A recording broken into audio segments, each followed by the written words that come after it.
Já pensaste em investir em imobiliário, mas depois ficas sempre a pensar que precisas de muito dinheiro para o fazer? Hoje, no Finanças com o Calvário, o teu espaço dedicado à literacia financeira, vou-te explicar de forma simples como podes fazer e pensar se faz sentido para ti. E vou-te dar exemplos de ativos que podes considerar se fazem sentido adicionar à tua carteira de investimento. Claro que apenas como partilha de experiência e não como aconselhamento financeiro. Vamos a isso! Antes de mergulharmos no episódio, vou-te pedir para, se fizer sentido, subscreveres o canal, partilhares com quem achas que beneficia em compreender como investir e queira aumentar a sua literacia financeira. Vamos então falar de REITs, Real Estate Investment Trusts. São uma forma de investir em imobiliário sem comprar casas, sem pedir crédito ao banco e sem lidar com inquilinos.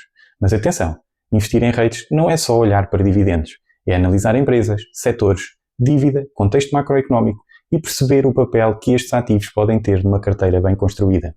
Consegues investir através de qualquer corretora de investimento e com valores em algumas corretoras a partir de €1.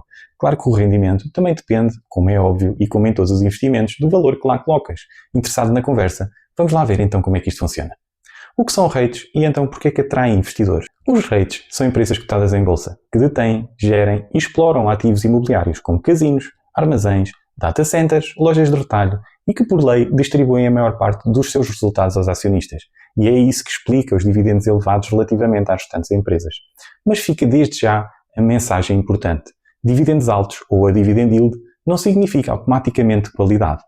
E portanto vamos olhar então para esta questão da yield. Um erro comum de quem começa é procurar apenas o dividend yield mais alto. E o que é isto, o dividend yield? É um indicador financeiro utilizado para medir o retorno do investimento em ações na forma de dividendos. Mostra quanto é que uma empresa paga em dividendos em relação ao preço de suas ações. Noutras palavras, é a renda passiva que tu recebes por cada euro que investes. É calculada através de uma fórmula que relaciona o preço da ação com os dividendos da ação e criado em contexto de percentagem. Imagina que uma ação do fundo imobiliário custa €50 e que a empresa te paga €2 por ação, por ano. A dividend yield é de 4%. De forma geral, REITs estáveis tendem a apresentar yields entre 4% e 7%. Este intervalo costuma representar um equilíbrio saudável entre rendimento e sustentabilidade. Yields muito acima desse valor podem indicar, por um lado, problemas no negócio, excesso de dívida da empresa, um risco de corte do dividendo e desvalorização a seguir das ações, o que significa perda de dinheiro, ou então desconfiança do mercado perante aquele fundo. É óbvio que isto pode ser sempre uma eventual oportunidade, depende do conhecimento que tens do setor. Por isso, o yield nunca deve ser analisado isoladamente. E o ideal é combinar vários REITs de modo a obter diversificação no setor. Quais é que são os indicadores fundamentais a analisar então? No imobiliário, o lucro contabilístico tradicional não é o melhor indicador. Porquê? Porque as empresas funcionam à base de dívida. E então aqui entram métricas específicas para este setor, que podes consultar no site allreights.com, que mesmo na versão gratuita tem muita informação acerca dos REITs que queiras estudar. Um dos indicadores é o FFO, ou Funds from Operations, que mostra quanto dinheiro o REIT gera realmente com a sua atividade principal. Outro indicador é o Payout Ratio, que indica que percentagem dos Funds from Operations estão a ser distribuídas em dividendos. Payouts demasiado elevados reduzem margem de segurança e podem ser um fator que afasta a compra daquele REIT. Outro indicador são os chamados Debt to Assets, que mede o peso da dívida face ao valor dos ativos. O imobiliário vive da dívida, mas a dívida excessiva aumenta o risco. Outra questão importante relativamente aos REITs é a taxa de ocupação. É óbvio que imóveis vazios não criam rendimento nenhum e, portanto, uma ocupação elevada e estável ao longo do tempo é sinal de ativos desejados e de boa gestão dessa empresa. Outra questão importante é o histórico de pagamento de dividendos. Empresas estáveis pagam dividendos crescentes ao longo do tempo e ao longo de muito tempo. E esse valor e esse tempo tu consegues consultar analisando cada uma delas. Vamos olhar então para esta tabela comparativa entre três REITs que eu te quero falar. E vamos falar então desses indicadores específicos que mencionei anteriormente e que podem ser úteis para analisar o REIT. Um dos REITs mais conhecidos é a Realty Income, com o ticker O. Tem uma dividend yield neste momento aproximada de 4,92%, um payout ratio de 76%, um debt to assets de 40% e uma taxa de ocupação de 98,7%.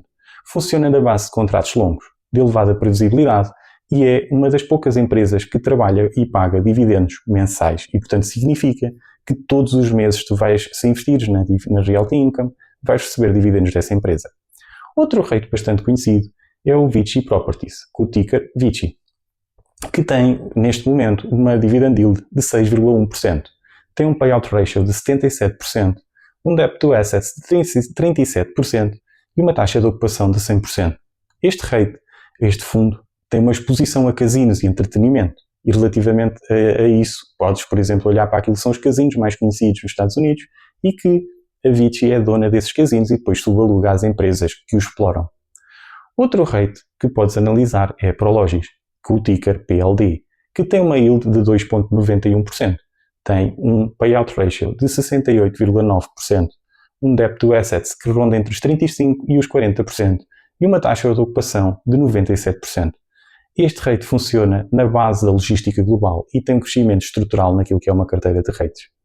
Esta tabela procura mostrar bem que um yield mais baixo não significa pior qualidade. Muitas vezes significa maior potencial de crescimento e mais reinvestimento. E repara que se investisse em partes iguais nestes rates, terias uma rentabilidade anual nesta data de 4,64%. E apenas dou este número para pensar se faz sentido ou não teres esta exposição na tua carteira. Relativamente aos dividendos crescentes, obviamente que isto são um sinal de qualidade. É um aspecto muito importante o histórico de crescimento de dividendos. E, portanto, olhando aquilo que é, por exemplo, o crescimento de dividendos, no caso da Realty Income, tem um aumento de dividendos há mais de 30 anos consecutivos. No caso da Vici Properties, tem um aumento ou dividendos crescentes há mais de 8 anos desde a sua criação. E relativamente à Prologis, também tem dividendos crescentes relativamente há mais de 10 anos. Crescer dividendos ao longo do tempo é importante porque é um sinal de um negócio que é resiliente, de um negócio que cria um fluxo de caixa sustentável, de uma gestão disciplinada e significa também que, mantendo esta tendência, o valor investido hoje significará mais só por si ao longo do tempo. Nem todos os rates reagem da mesma forma aos ciclos de mudança económica e por isso é que a diversificação é importante. Relativamente ao setor do retalho e do entretenimento, como a Vici Properties, dependem do consumo e do ciclo económico. Relativamente ao setor industrial e logístico, como por exemplo a Prologis, beneficia do comércio global e do e-commerce e, portanto, se tu compras qualquer produto em comércio eletrónico, isso significa que provavelmente a dada altura passou no armazém detido pela Prologis. E relativamente à Realty Income, que trabalha no setor de contratos longos e de net lease, apostam na previsibilidade e na estabilidade. E, portanto, conhecer o setor é tão importante quanto conhecer os números. E agora tu perguntas, mas eu não posso investir em rates através de ETFs? Claro que sim, mas atenção à ilusão da segurança. É possível investir em rates através de ETFs e isso traz a diversificação imediata, mas não elimina o risco, porque muitos ETFs estão concentrados em poucos setores por um lado. Por outro lado, incluem rates que estão bastante endividados, sofrem muito com as rotações do mercado, apresentam um yield médio que é enganador, retiram controlo ao investidor sobre a sua qualidade individual de cada uma das empresas e, portanto, é preciso ter alguma atenção naquilo que é o investimento através de ETFs de rates. O que é que impacta, então, negativamente os rates? Onde é que está o risco relativamente ao investimento neste setor? O principal fator negativo é o aumento das taxas de juros, porque quando as taxas de juros sobem, o financiamento fica mais caro, o refinanciamento torna-se ainda mais difícil e os fluxos futuros são então descontados a taxas mais altas. Os rates tornam-se então menos atrativos face às obrigações nesse momento. É claro que recessões e a má gestão agravam ainda mais o risco neste setor. Qual é que é então a correlação dos rates com ações? Obviamente que apesar de estarmos a investir no setor imobiliário, os rates são ativos cotados em bolsa e, portanto, o que nós estamos a comprar são ações. Historicamente, a correlação com as ações é de 0,6 a 0,7, enquanto que a correlação com obrigações é de 0,2 a 0,3 positivos. Ou seja, no curto prazo, os rates podem cair com o mercado acionista. No longo prazo, ajudam a diversificar e a gerar rendimento. E agora vamos então à minha opinião pessoal. E porquê é que eu uso rates na minha carteira de investimento? Eu uso porque me permitem diversificar fontes de retorno. Por outro lado, criar um fluxo de caixa regular.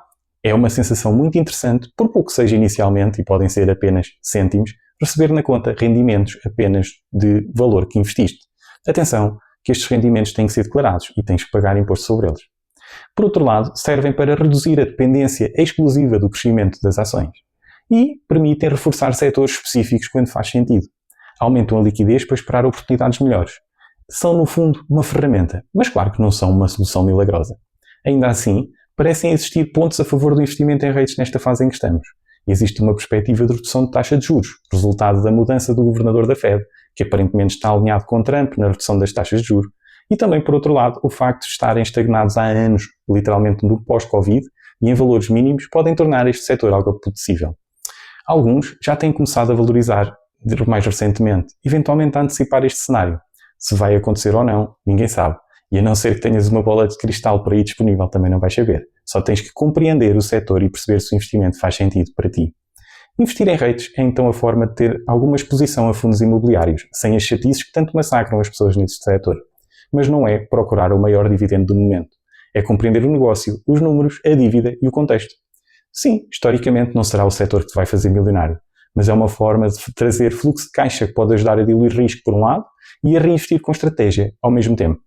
Hoje, trouxe-te a abordagem a este setor e ficaste com 3 opções entre muitas outras que podes considerar para a tua carteira de investimentos. Porque literacia financeira não elimina o risco existente, transforma o risco cego em risco consciente. E é o que procuro neste podcast, onde o conhecimento é sempre o primeiro investimento. E o que faço e procuro é colocar à disponibilidade de todos. Não te esqueças, o euro melhor gerido hoje é um calvário a menos no futuro.